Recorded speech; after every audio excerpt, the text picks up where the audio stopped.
we've got about close to coming up on 130 participants or attendees so far. So I'm going to go ahead and get started with the intro here.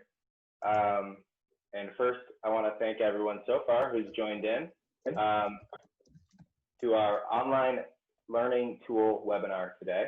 My name is Troy. I work at Wyzant. I've been with Wyzant for about 5 years now. I'm joined here with Brian, who is a tutor on Wyzant. He's going to talk us through some writing tips while using the online learning tool today. Brian has been tutoring on Wyzant for a long time, since 2013. He has over 1,000 hours logged through Wyzant, and he's tutored several writing sessions and is an expert on the online learning tool, I would say. But and the one thing I also learned from Brian recently is that he has done a lot of webinar trainings, probably more than me. So he may make me look, he may outdo me here today. So we'll see. Well, thank you. Of course. Thank you so much, Brian, for joining. We're really glad to have you, and I'm excited to see what we learned from you today. So to give you guys some context about what we're going to be doing, Brian will be talking us through kind of a mock session of a writing session. He's going to point out some common tools that he's used for his tutoring sessions. In addition to that, I have some questions prepared. You guys should be able to see that there's a Q&A option for you as well. So please feel free to pop some questions in there. If you have some now, great. If some come up as the session's going, just whenever you feel the need to post one in there. I have a colleague on kind of watching those so that we can moderate those as well. But we do have a section at the end to kind of talk through those as well. And so the reason that we're getting this started today, this particular webinar, some of you might have joined the one that we did previously in June, or maybe got a notification about it. If not, that webinar was a session on talking a little bit about first session strategies and how to prepare for that first student and things like that. We talked to a tutor named Jim C, who gave us a lot of great insight there. And I sent out a survey afterwards asking for some feedback from tutors. And one of the questions was, what would you like to see next? And there was a lot of requests for the online learning tool. And we thought, well, seems like that's a pretty obvious one next. We've got school coming up soon. I anticipate that there may be a lot of tutors who maybe are new to the online tutoring platform through Wyzant or just online learning in general, and some who just kind of came in to see what maybe there's some new hints or tips that Brian has that they haven't used before. I hope so. Me too. So yeah, without any further ado, I'm going to go ahead and just pass this off to you, Brian. Feel free to share your screen and get things going. All right, very good. Well, it's nice to see everybody. Thanks for taking time out of your day to join us. I'm going to go ahead and share my screen.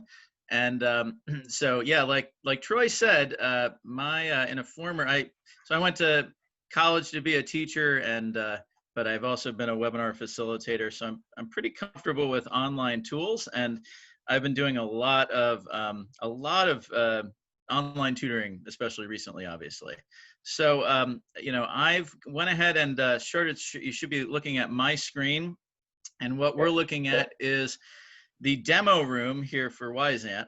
Now, you'll notice that there is no video because I'm already on the video here for this webinar.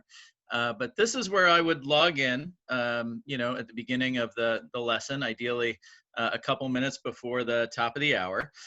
And then, as you can see, if you're not familiar with the tool, I'm going to upload, kind of give you a sense of the work that I do. And if you have questions about that, great. And I'd be happy to answer questions such as how I use the tool. So as you see, when you log in, you've got this whiteboard, and you can actually upload documents. So I'm going to go ahead and upload a document that I regularly use, which is a list of writing prompts that I found that really helps with getting students writing. So as you can see, you should see that I'm uploading that to the whiteboard. If you want to log in early, you can certainly do this ahead of time before the lesson begins. Something that I've noticed is that, I think it goes up to 30 pages. Correct me if I'm wrong, Troy. But if you have, basically you can choose which pages you want to upload. So I'm going to go ahead and select them all because this is a 10-page document, and it'll actually load them into the room, right? And a lot of times, especially if this is the first time I'm working with a student, maybe you guys are more creative than me. I'll often draw like arrows to try to direct students to the right place to go. And I'll often greet them either here in the chat window at the bottom right-hand corner of the room, or you could even post like a typed message here, to greet them. So I just wanted to show you, honestly, one of the things that I really use this for is I often screen share. So as long as I can see and hear the student, or even just hear the student, that's the main thing, obviously. I like the fact that we've got this online space. If I go ahead and you can actually rename if I click this little pencil icon, I can rename these tabs. I would need to do that every lesson. But basically, I can upload PDFs or other documents and show them to the student right here in the webinar room. So that's one of the things you can do with this portal, and it's kind of cool because it's we're obviously all looking at the same thing at this point. The other thing that I like, and I've definitely used this at times, right, is I can actually annotate the document. So I can draw freehand, I can do shapes, but a lot of times what I'll do with students to get them writing, again, writing is, I'm sure if you're a writing tutor or teacher, is a very complex skill. So, we could do grammar. Sometimes they do SAT writing. Sometimes we'll do the SAT essay. So there are a lot of different things that writing could mean. But a lot of times if it's just a kind of a generic, I want my student to be doing more writing than he or she currently is doing, I'll introduce them to this list of prompts, and I will, you can even work with them through this list. As you can see, these are 650 prompts for narrative and personal writing.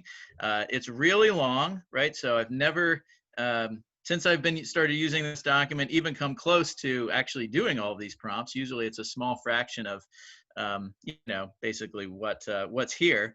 But you can cross stuff out, you can write, you can even type on here. If so, it's a great it's a great idea if you've got, and this is, I think you can even work with as you can see, you can kind of move this around. So you've got some flexibility here within the platform. Before we get too far, and I look forward to questions that you might have, Troy, and questions from the audience. I was joking with Troy. So especially if students are new, or this is your first lesson with a student, I've gotten very comfortable with this blue send reminder link, because sometimes students may just need a little help, or parents need help setting up the first time. So if you click this link, I don't think it does anything right now, but since this is the demo room, but if this was a live lesson, it would actually email the student or the parent and let them know, hey, Brian is waiting for you. You have a lesson at 6 o'clock Eastern time. So that's definitely handy. The other thing I wanted to point out up here at the top left-hand corner, which is handy, and I've definitely used it, is you have the ability to type right within the webinar platform. So one quick note about that, if you wanted to use that, I used this recently just to, it's got basic, text editing functionality. I can do like a bulleted list. I can do a numbered list. So basic formatting, bold, italicize, underline. What I probably, what I would use this for, or what I have used this for, in the past at times is like brainstorming. So if you don't have a separate document where students doing homework and you wanted, you wanted the student to just start coming up with ideas, you could kind of use this to start typing out some things. So the only thing about this is just either the student, depending on who your student is, or you, make sure you copy that text before the lesson ends, and just either put it in a message to the student through the Wyzant site, or copy it into another document, because once you leave the lesson, the text doesn't follow you. So I've learned that, and so if you're doing a little brainstorming, you want to save those notes, make sure somebody grabs that before you log out. One of the cool things about the platform that I've also found is that when you annotate, or you create these different tabs here, you can upload different documents and play with them. When the lesson is over, you can actually you can download the document, including with these annotations. I'm just trying to give you an example of what that would look like, but you can actually download these. I think they're again, I'll defer to Troy and the technology experts, but I think they're actually images, but you can actually download these for reference purposes. And I've even downloaded them and then sent them to the student, because it's a great way, send them a message with this as an attachment on Wyzant and say, this is what we worked on, right? Sometimes I'll even use this whiteboard to type out the assignment, and then I'll say, this is your assignment. So you can't say you don't know, because here it is, right? I'm sending it to you. This is exactly what we did during the lesson. Visually, or you can upload images here. I've had students do that. Not very often, but sometimes I've had students share their screen if they want to show me something that they're working on their end. So maybe some people have done that. Usually I'm the one screen sharing. And then the other thing before I move on from this view is if sometimes if anybody has an issue, and let's say my internet stutters or something, and I'm still logged into the room, but for some reason the audio cuts out, I'll encourage students to use this chat button to let me know what's going on, right? If there's a tech issue or something, I will send them a message here. Can you still hear me? You still there? What's going on? So that's just another way for you to connect with your students. The other thing that I really like about the chat feature is that you can actually send them the document that you are working on, right? So if this was a new student, and this was the first time we were doing this, and I hadn't sent it to the parent before the lesson, I can obviously send it to them through a Wyzant message after the fact, but I could actually upload it, and then if they click on that link on their end, it should download to their computer. So now they have the PDF for them to do homework or whatever on their end. So that's just a couple of ways that I use the online classroom. I try to keep it simple. Feel like as long as I can talk to the student, sometimes we'll do the writing in a collaborative document. Because I feel like honestly one of the most the ways that I use the platform the most is by screen sharing, right? So this is the document I uploaded to to the webinar room, to the classroom. But here when I have, this is just the PDF that I have saved locally, and now I brought it up in my internet browser. Basically, when I click these links when I'm screen sharing, it'll actually go up to the actual site. One of the things I like about this document and the way that I try to teach writing to students is I try to get them writing as quickly as possible. Either I'll have them bring a writing sample to their first class, or I'll have them do something like this where I'm going to get a sample for our second class. And one of the things I like about these questions is they're all open-ended. They're all questions that make students think, obviously, what challenges have you overcome, right? Everybody, most levels and ages and abilities can answer a question like that, especially with a little guidance. But actually, each of those questions links out to a New York Times blog post on their Learning Network site. And then if we have time, sometimes we'll even read the original article, which is also linked here on this page. So I did buy a New York Times digital subscription so I could walk them through some of these ideas.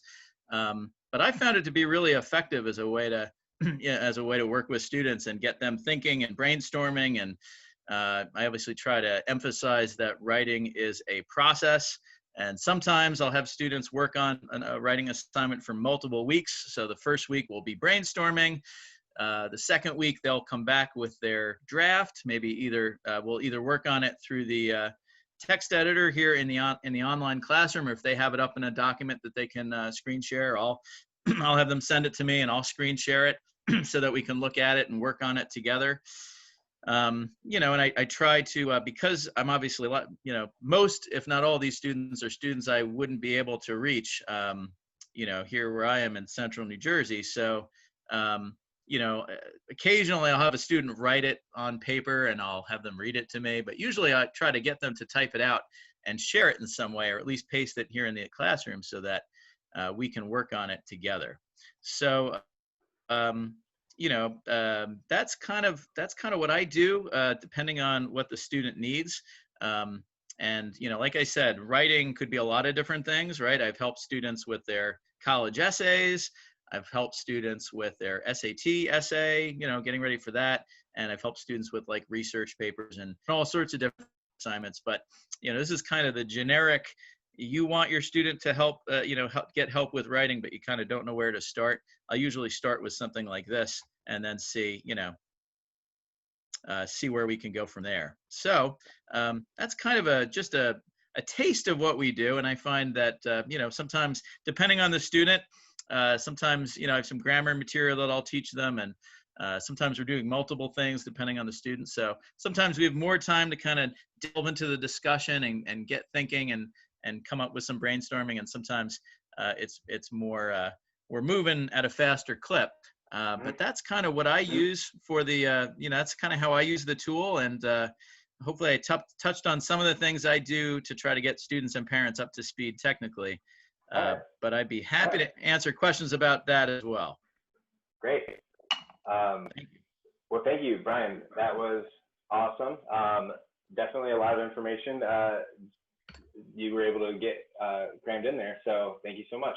We've got a couple of good questions that have come in already. So I'm going to hit you with a mix of some of the ones from our audience and then some ones that I had prepared. Yeah, sure. This first one is a good one. So scans sometimes show up oversized, and resizing can be time consuming. Do you recommend a particular format or scan size for use on the whiteboards? So that's a great question. I found that to be the case too. You know, I've had, you know, in a perfect world, right, if you're establishing a long-term relationship with students, like I can think of one student who is like, we want to work with you every week for, you know, at least a period of months or whatever. I've had parents like buy me books and send me the books. But yeah, when you're like scanning workbook pages or something, you know, if you can coach them through, if it's possible, I would recommend sharing it, like having them save it as a PDF, because I think if it's a PDF, it's more standardized, because I've definitely experienced that where you're uploading an image, you know, maybe work that they did on a, you know, they scanned it into their computer, but it's way bigger than, you know, like this continues and you'll be scrolling all over the place. And I agree that might be somewhat distracting.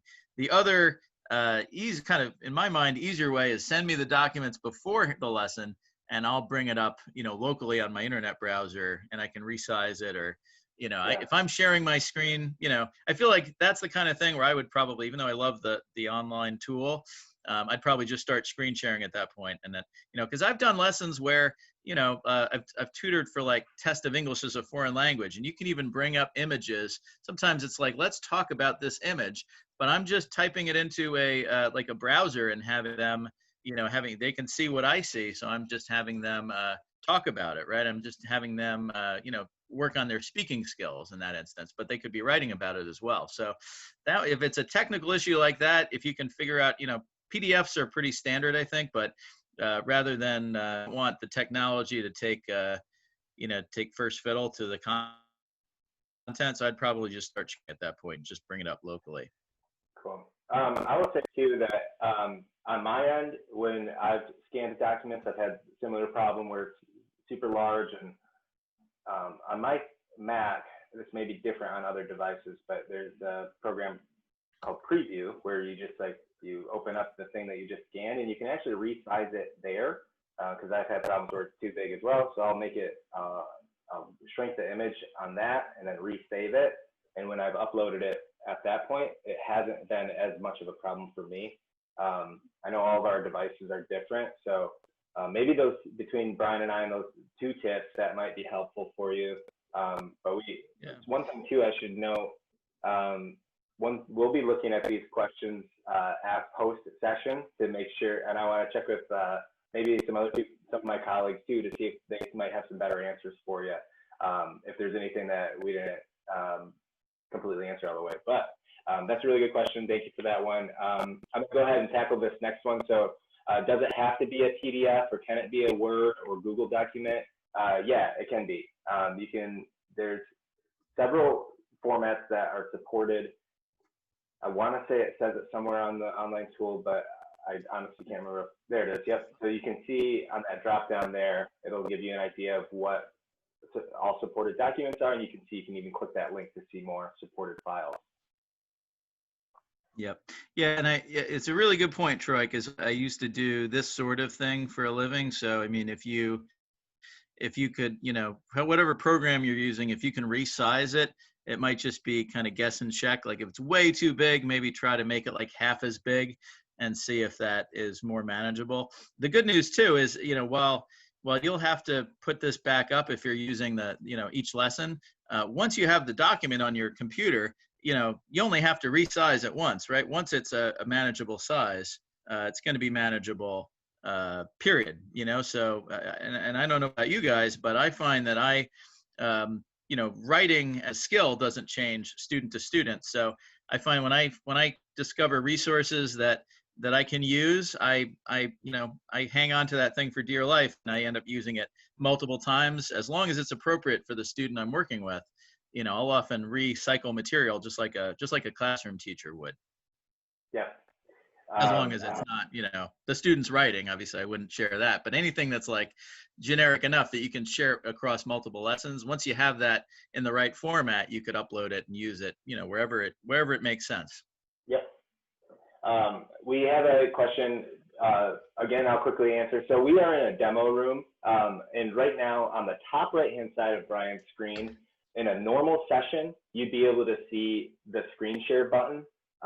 It's not there right now because of the demo room, but I know somebody asked to refresh your memory on how to screen share. So once you click that Screenshare button, it'll just ask you which screen you want to share if you have more than one, and then you can select the screen and it'll go from there. Yeah. I was just gonna say it's a little button right above. Right now it's not here because I'm already screen sharing, right? And that's the same reason you can't see my ugly mug here on the top right hand corner of the classroom. But it's a little button. The first time you do it, maybe this demo room is available to everybody. It's right on Wyzant's website. Troy helped me find it. So I mean, if it's something where you want to practice, I'm sure that's probably a good idea for at least a few minutes if this is new to you. But I mean, I think there's a small plugin you have to download the first time. But once you have it, I mean, as you can see, it's it's built right into my browser, so I'm ready to go. When I do a lesson, and I mean, it's very easy to do. And I've even had not a lot, but when I have older students, sometimes if they want to show me a document or something on their end, occasionally I've had them screen share. And it's pretty cool, right? They can show you what they're actually working on rather than, if it's easier than trying to upload it here or, talk about it or share files back and forth. So sometimes it's easier to just look at it. Yeah. Here's another good one. So the question reads, the text editor page says that documents can be uploaded, but I haven't been able to do that on the text editor. It seems as though uploading can only be done on the whiteboard. Am I correct? Yes, you are correct. Unfortunately, for both the text and code editor, if any of the tutors joining today are also any coding tutors, those two boards kind of work the same as a copy and paste feature. And Brian, if you want to add to that at all, feel free. Yes. Basically, I've used the text editor, like I said earlier, as kind of like almost like a scratch pad, like if we were in person, it would be like a whiteboard or something, or, let's take some notes just to get you thinking. But for more formal assignments, because one thing that's definitely true, unless things are going to change, Troy, is that this is really just during the class itself. So that's why it's important, if you're going to use the text editor and it's you put something here that you want to save for next time, you have to just copy and paste it, and you can put it right into a Wyzant message. Sometimes I'll send it right to the student. I'll be like, "This is what we did today," right before I log out. But it doesn't continue, and as far as there's no way to upload documents here. This is just kind of what you see is what you get. But it's a great way to brainstorm and to get things moving. And then usually for like a writing assignment, I'd have the student either do it ahead of time and then copy it into here, or just send me the document ahead of time so I can look at it and upload it or share it or whatever. Yeah, awesome. Brian, do you have any tips or anything really that you go through if you happen to be having maybe some issues getting into your lesson, or a student, any kind of step-by-step process that you try and follow? I don't have issues very often. Sometimes, occasionally through, for whatever reason, like if somebody is out in, rural America, or just has a tough, is on satellite or something, we might have like connectivity issues. A lot of times if that happens, I've found one thing that I found works, and I'll even coach students to do this if they're having the same issue, is to just go ahead mid-lesson and reload the page. And it basically just refreshes everything. Everything comes right back up. Because occasionally like the sound will drop, or there'll be minor technical issues. The other thing I let students know is, to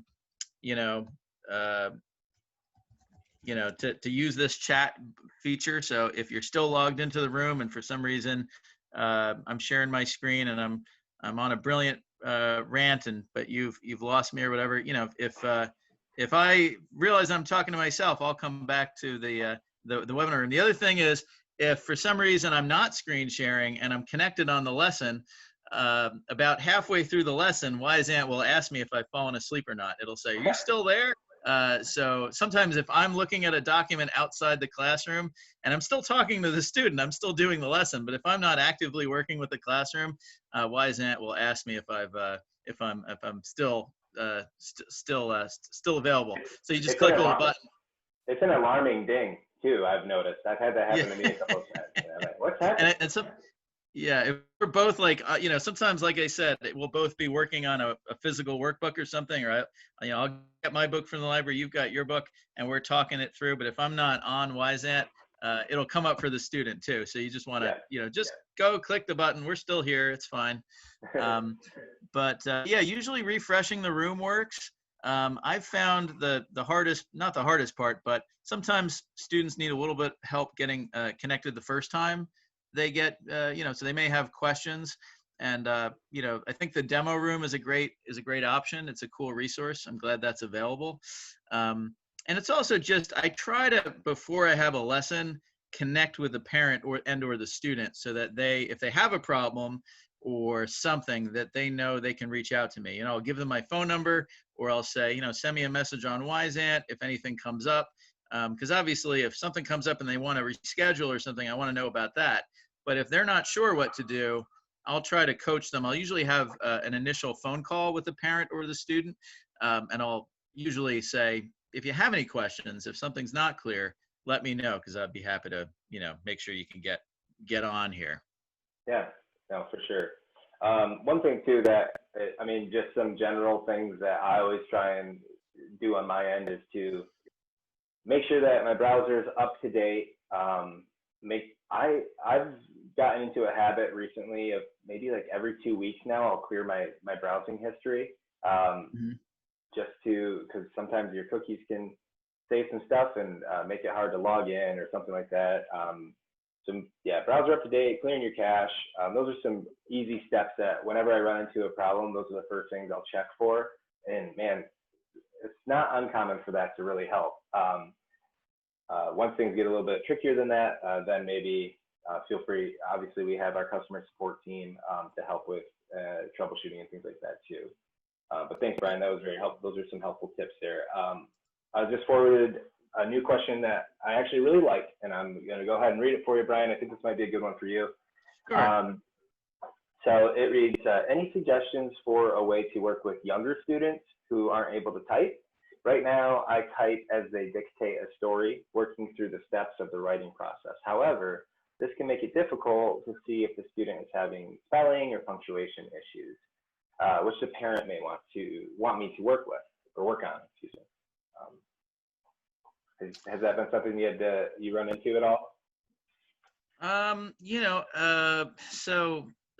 My background is as a high school teacher. I have tutored all ages from grade school, early grade school students all the way up to adults in grad school. If somebody's having trouble typing, that might be a good, because I think, correct me if I'm wrong, but you might want to help them with, where they're struggling. And if you can see what they're doing, you might be able to give them feedback in real time, So I might just have them, type right here and see if they can type in the text editor. And maybe you can see what they're doing. Like sometimes I will, a lot of times I'll give them a writing assignment, and the first part of the writing lesson is, let's go over your writing assignment, right? And I'm giving them feedback. Hey, this is called a proper noun. This is this is called a comma splice, right? I can give them grammatical feedback, and then a lot of times I'll also try to give them more holistic feedback about, found a great many students that I work with, they're not very specific. I get very broad, general answers. And so a lot of times I'm coaching them at the level kind of my comfort zone would be like, use specific examples, like let's get into the details here instead of talking generalities. But if it was a young student and they're having trouble typing, I might actually try to have them do some typing right here in the text editor, and maybe you can coach them or give them ideas, or maybe model it for them by typing it, along with them or after they do. The other thing that I really like about Wyzant is that if you opt in, and if the parents opt in, you have the option to record all the lessons. So that might be something where, if the parent's not attending the lesson with the student, it creates this recording for 30 days that they could go back and watch, and maybe they could get some feedback on what's going on by actually what's happening in the lesson with their son or daughter. So hopefully that's helpful. Maybe if you watch them do it and you can give them some ideas on the spot, hopefully that helps. No,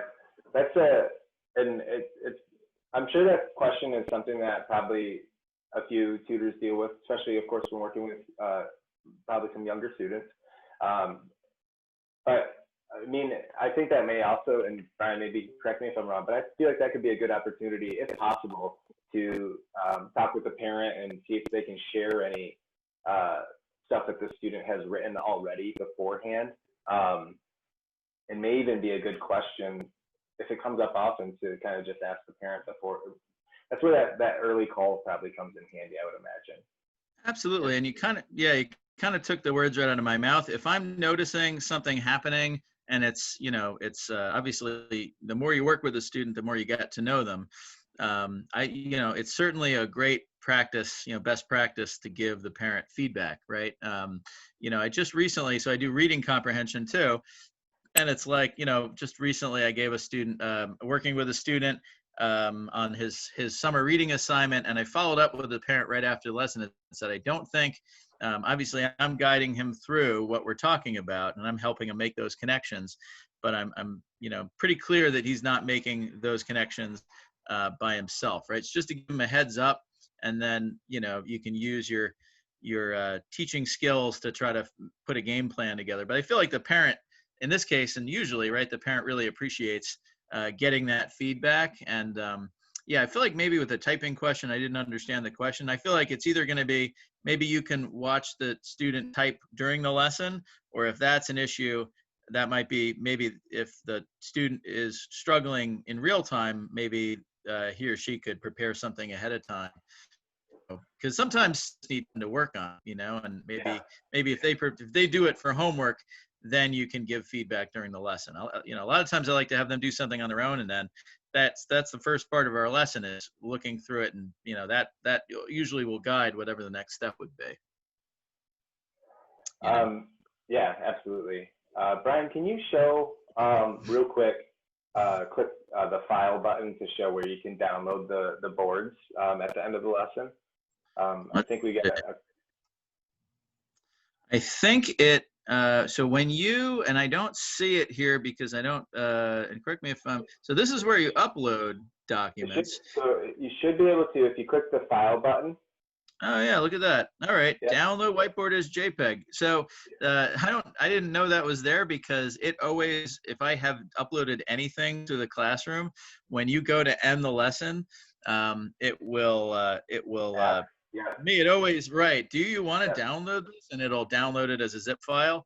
But yeah, how about that, right? So I could actually download it, and there it is, right? It'll download to whatever my default folder is, and then you could, like I said, that's an image that I would sometimes share right back with a parent or the student, right? This is what we did.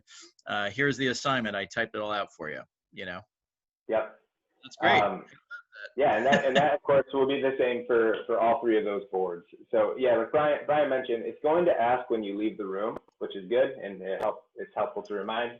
But yeah, if you ever want to be proactive with it, you can download it that way as well. So with the whiteboards, they all get downloaded as a JPEG file.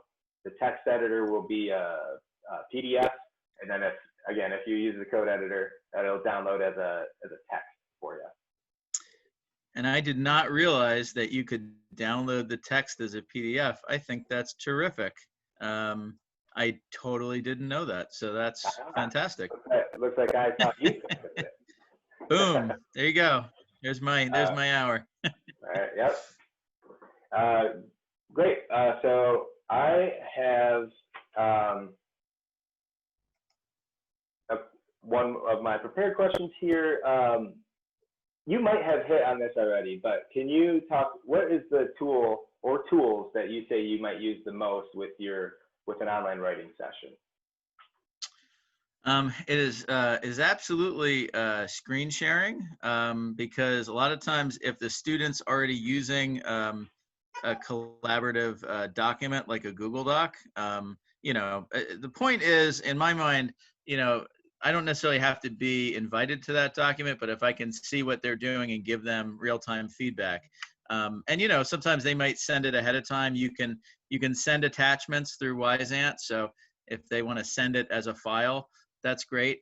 But yeah, I'll often use screen sharing and then, talk them through, we'll read it together and I'll give them ideas. And, sometimes I'll make corrections just to show them what I mean if I have access to that.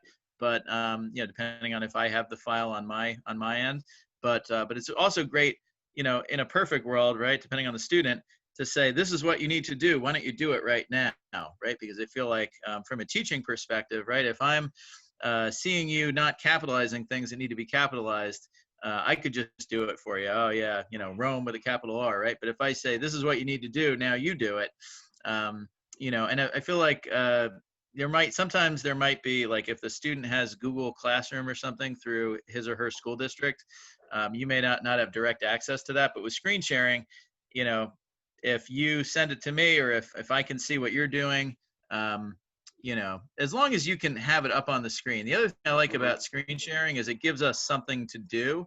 So if I can pull up a document and work on it and talk about it, sometimes it makes the lesson a little bit more dynamic, where I'm clicking, we're talking, I'm bringing up resources, right?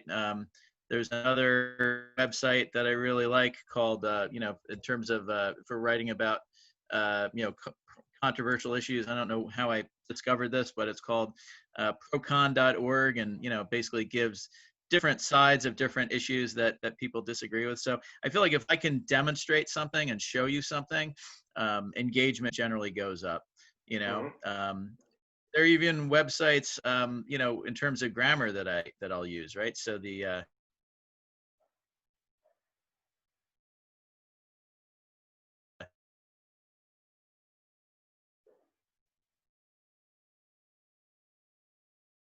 things that it's got these videos that load that I'm not always thrilled. It's like, but it's kind of media intensive, but it's a great website, and it's got a lot of things that you can, share a link and say, here's something that I've noticed has come up in your writing. It could be a homework assignment, but a lot of times let's take a look together so that you kind of know where to go, even if I am assigning it in between lessons.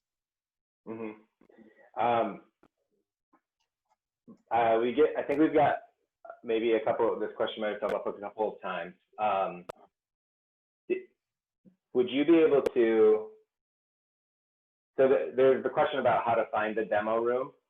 So when you guys, sure. If you wanted to go back to your profile page, if that's easy for you. Yeah. Let me go to, this is real life, you guys. Here we go to wyzant.com. I should be already signed in. Let's see, hang on. Let me see if I can load it. Yeah, because it's, again, mostly, a lot of times I've found, and I was telling in preparation for the webinar, I just had a student, a new parent I was talking to in that introductory call. And it's like, okay, great. I want to work with you. Terrific. I will meet you on this day at this time, and I'll let them know I'll schedule the lesson. Let's see, hang on, Troy, where was it? Toolkit? Yep. All right, cool. So sometimes it doesn't even have to include a lot of technical savvy. I was talking with this parent about, okay, great, I'll schedule the lesson. I'll see you at so-and-so time. And the parent in an offhand way was like, oh, great, so I'll just call you at the beginning of the lesson. And like, well, no, you can if you want, but I was able to talk this parent through. When I book the lesson, Wyzant will email you with the link, and you should be able to click the link at the right time and join the room. The other thing I was starting to show you guys before was, and of course this is being a little slow with me, but let me see if I can show you where the demo room is. The first time they log into the online classroom, it walks them through a demo like a lot of websites do. So it'll kind of try to educate them about basic features of the room. But occasionally I've had a student be like, or a parent be like, oh, what's going on? I'm stuck in this demo. And I'd be like, just click out of that and here we are. But Wyzant does a very good job, I think, of educating, educating parents and students about how to access the room. Let me see if I can pull up my dashboard, because it doesn't seem to be working on this intro page. But yeah, there is a demo room, and it certainly encourage you to check it out, because it's a great way to, I have a new request even while we're here. So where would it be? If you right on the top there, you'll see online tutoring. Online tutoring. Okay, very good. So if you once you're logged into Wyzant, you go to the toolkit drop down on tutoring, and then there's actually I won't do it because I'm already there, but there is a try the tool button, and that will take you directly to the directly to this demo room. It's not a live room, but it has all the features, and you can kind of, I found that the biggest hurdle is just getting familiar with it, and mostly parents and students have no trouble getting into it, but if you get comfortable with it, if needed, you should be able to talk them into, joining you and talk them through the basics of doing a lesson online. Occasionally, if a student's really having trouble, I might, Wyzant has a great customer service team. A couple of times I've ever needed help, they've been great, but usually they're able to figure it out. Does that make sense? Yeah. Still out there, America? Yes, thanks for talking through that. So that's where you guys are able to go if you ever want to open a demo room. Also, another way that you can go, I just remembered, you don't have to do this one, Brian, but sure. For any tutors that are listening, so when you go to schedule a lesson, I believe on the right-hand side, there's actually an option to open a demo room from there as well. There was a time I remember where you guys were encouraging, like you can even, if it's helpful to book the lesson and to help, the parent and the student, I feel like there's a way, right, to join them in a demo room, yeah, in fact, just to get them used to it, you know? You can do that right from messaging. So if you're on your messages with the student, on the bottom of the messages page where you can attach a file, there's a little computer icon that'll say give online demo. And if you were to click on that, it's going to send an invite out to your student right in your messages. And that's going to be a link to get into the demo room. So it's kind of similar to what Brian was talking about with a preliminary phone call. You can do a preliminary online demo session as well, just through messaging. Yeah, and if it was me, because again, you know, I used to do webinars. I feel like people sometimes need to see it and once you get get the gist, it's pretty, you know, it's pretty self-explanatory. Mostly, you know, students and parents haven't had major issues with this, but I feel like sometimes I was telling Troy years ago, I got a lot more pushback from parents and teachers, you know, about, oh, you know, I only want to meet on in person, and I'm not comfortable with doing online tutoring.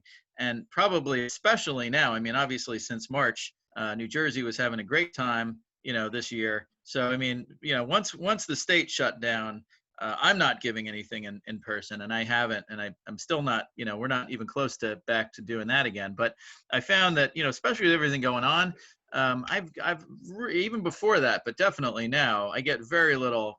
Occasionally a student will be like, I'd only want to meet you in person. But seems like most students and parents are okay now with, you know, as long as they're happy with the content and, you know, with what you're doing. It's the online piece seems to be falling away as a, you know, as a stumbling block. Yeah. I have another question that came in, or I think this has been a series of questions. We've gotten a few people asking about the plans or Wyzant's plans to enhance the tool. So I'll go ahead and tackle that one, Brian. Sure. First of all, great question. We're trying all the time to make our online tool better for everybody, of course, and always working on ways to improve it. I don't know of any active plans that have been discussed, but I mean, they're certainly always are trying to release some things. So I guess what I'm trying to say is that I know that we've gotten a lot of questions that I wasn't able to tackle today. And we will be able to kind of go through those and answer those. But with those questions that maybe we don't have answers for, that's always feedback, right? And we always pass that along to the teams and the powers that be that are constantly working on our platform. So if you didn't get a chance to write in a question that may have something to do with an enhanced feature to our tool, one thing I saw as a common thread was kind of how Google Docs allows you to edit in the text editor and things like that. I think that's a super neat idea and definitely could be helpful. But with the survey that I send out after this, I'll probably be sending it out on maybe tomorrow. You should be able to get that. I will be asking for some feedback. And if you guys have any suggestions or anything that you'd like to see, obviously feel free to add that in there too. Yep. Yeah, and I feel like I'm always interested in hearing, you know, hopefully, well, I'm always following what Wyzant is posting about, you know, updates and things. I'm always interested in what, you know, how other tutors are using this platform.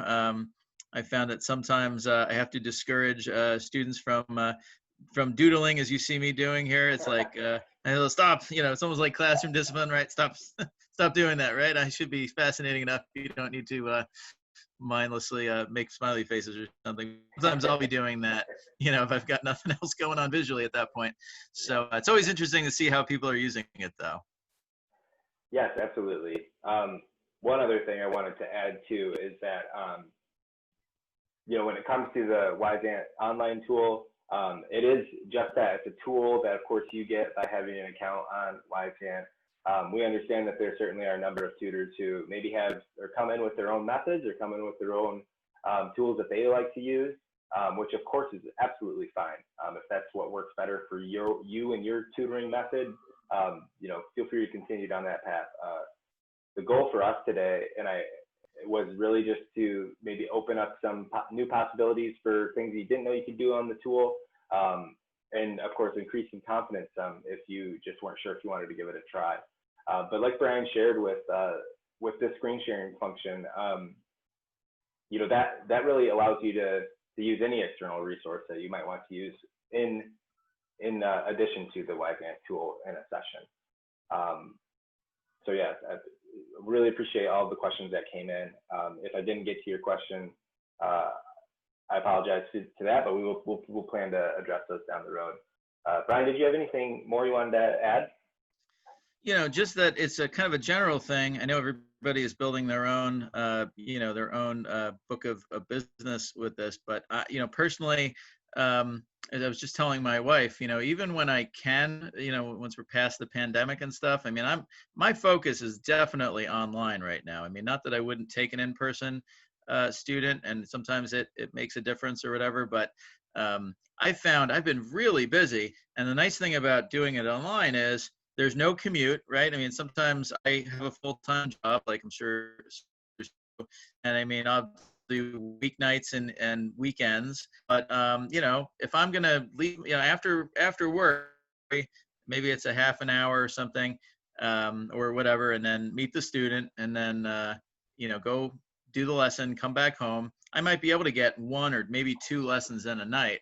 I found I can really, you know, obviously I'm trying to space them out a little bit, just to do paperwork and stuff, but it's amazing how much more you can get done when you do it online. So yeah, no, thank you for that. That's definitely some good, I mean, it's something to consider, and I think it's really helpful to hear. Well, I'm going to go ahead and wrap things up here. I again want to thank everyone for coming today, and everyone who joined, and of course, big thank you to Brian and all of your help. You have definitely brought a lot of things to my attention that, and just, I really love seeing the way that tutors interact with the platform, and learning new ways that a lesson can take place. So this has been a lot of fun for me. I hope that very helpful for everyone who joined today. Stay tuned for the survey that or the post-webinar survey that I've probably brought up too many times already. But it really does help us to get that feedback, and I'll send that out to everyone who's joined. And yeah, I hope everyone enjoys the rest of their week. And happy tutoring. yay, happy tutoring. Thank you so much, Troy. It's been fun, and hopefully everybody got something valuable from it.